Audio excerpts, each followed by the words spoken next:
Happy New Year. 2026.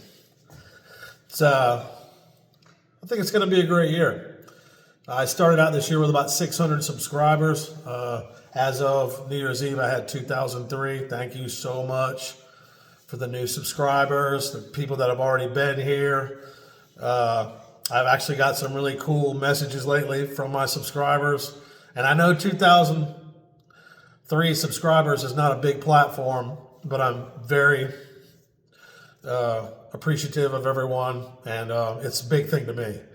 So, but let's do some business here.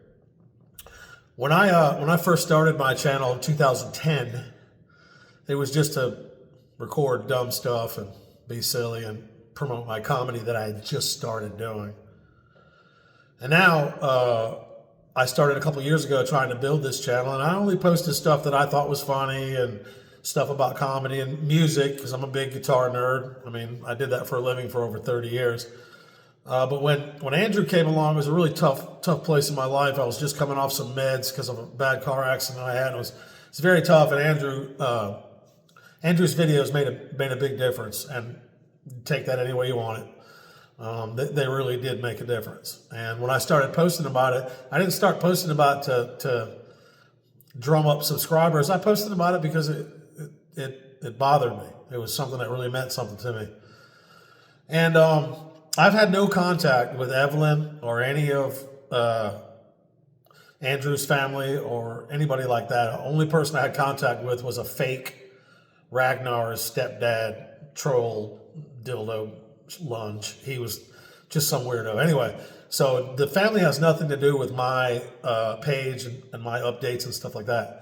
It's all me. And I hope to be respectful about it. I'm a comedian. That's what I do for a living. I try to make everything funny, but that's not something I'm trying to make funny. And that brings us to where we are. Once you have, the comments in YouTube can be really rough.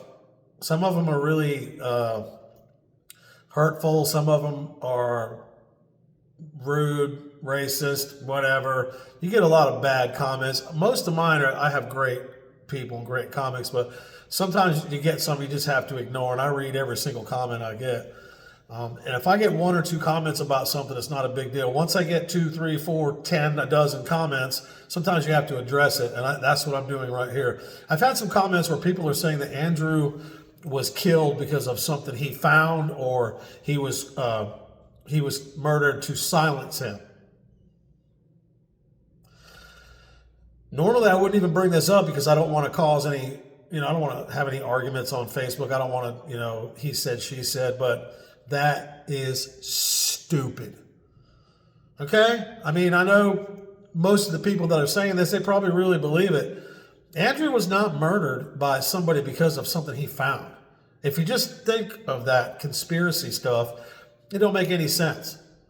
Andrew didn't even, when Andrew was in the bush, when he was out there exploring, if he saw a piece of, and I didn't agree with this, if he saw a piece of pottery, he would pick it up and look at it, and sometimes not even pick it up. He would always say, leave it there. I disagree with that, because it's just going to be covered up, pulverized, no one's ever going to see it. I think if you see a little piece of pottery, you should keep it and show it to people and bring awareness and let it live on forever. I don't do that, but I just think that'd be a better idea. But Andrew was a total conservative, conservationist, excuse me.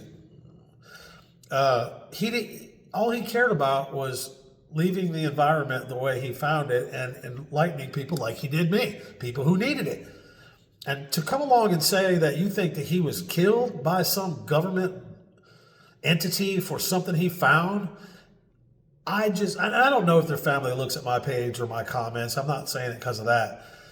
It just seems to me that it's so rude to the family who is already, and friends and stuff, that are already going through this horrible ordeal.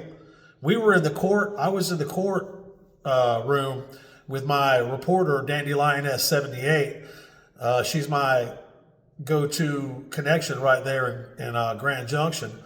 This guy was going 85 miles an hour. He called the suicide hotline 60 times that day.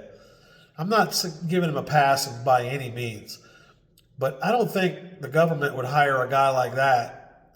I mean, I don't know what the government, nobody knows what the government would do to hire somebody to get killed. We only know what we see in movies and reading books. We truly don't know. All this stuff you see in these Joe Rogan and other bullshit of these murderers, killers, all this kind of stuff, we really don't know.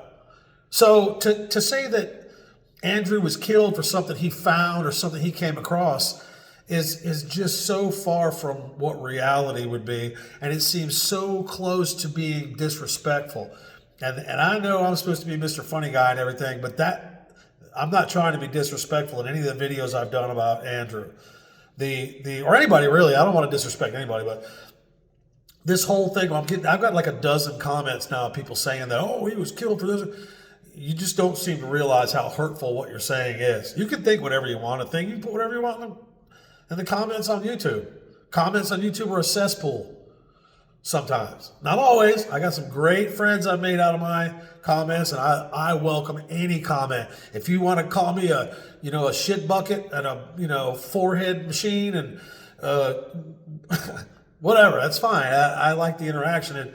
It generates involvement in my channel. That's what I want. But please, just try to think about Evelyn. Just try to think about their family. If they, for by chance, to ever see my channel and read one of those comments, or 12 of them, I just think it stirs up more hurt. And, I only post on my channel what I think was important to me and what I think's going on in the news that's unjust. Because I don't care how many people you think we are. We're just one person. There's just one of us. One of you, one of me. When something unjust happens, the ones of us need to speak up and say, that's not cool. We have to do something about that. The reason we're in the position we are right now as a country is because no one had the backbone to stand up and say, that's a lie, that's wrong, you can't do that. And that's all I'm trying to do with my comments here is just say, please think of others, man. I don't get on comments and blow people out. I've said things I probably shouldn't have, but I never blow anybody out in the comments if I can help it. I try to like everybody's comment. I try to read every comment. I got 650 comments in one day on an Andrew video, so I couldn't even read them all. But all I'm saying is please be cognizant of other people's feelings. Try to realize that it was just a horrible, horrible accident that was done because of addiction and neglect, and then neglecting your responsibilities. Ragnar is going to pay the price, even though it's not that much of a price. He's going to pay the price.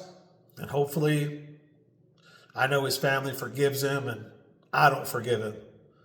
I'd bust his ass if it was me, because Andrew didn't deserve any of this. He don't deserve these comments. He didn't deserve to die like that.